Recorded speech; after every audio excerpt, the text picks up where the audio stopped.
గోరక్షణ కోసం కశ్మీర్ నుంచి కన్యాకుమారి వరకు బాలకృష్ణ గురుస్వామి చేపట్టిన మహాపాదయాత్ర తిరుపతి జిల్లాకు చేరుకుంది.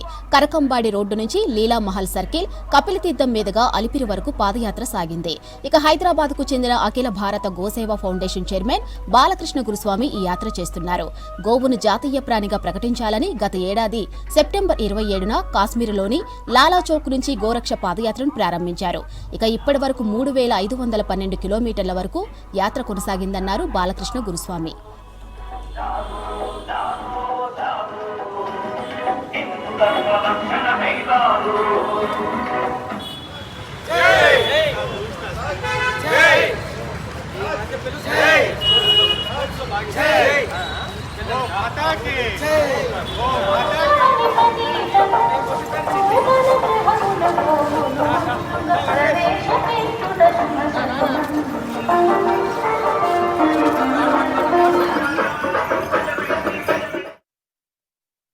నాలుగు 4900 కిలోమీటర్లకు పైగా పాదయాత్ర, 6 నెలలు 14 రాష్ట్రాల్లో దేశీవాళీ గోవులను రక్షించాలని చెప్పి ఈరోజు 124 రోజుల తర్వాత కశ్మీర్ లాల్ చౌక్లో సెప్టెంబర్ 27న బయలుదేరిన పాదయాత్ర.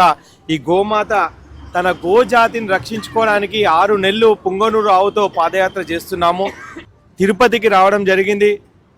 ఈరోజు 3512 కిలోమీటర్లకు పైగా పాదయాత్ర చేస్తూ ఈరోజు సాక్షాత్ ఆ వెంకటేశ్వర స్వామికి ఈ గోమాత తన గోసంతతిని కాపాడమని చెప్పి మొరపెట్టడానికి ఇక్కడ కలియుగ వెంకటేశ్వర స్వామి దగ్గరికి వచ్చింది.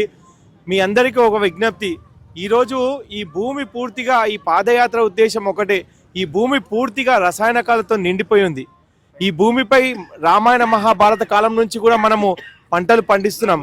ప్రపంచంలో మానవునికి మేలు చేస్తున్న ఏకైక ప్రాణి ఈ గోవు. ఈ గోవు ఏ కులానికి చెందింది కాదు, ఏ మతానికి చెందింది కాదు, ఏ పార్టీకి చెందింది కాదు.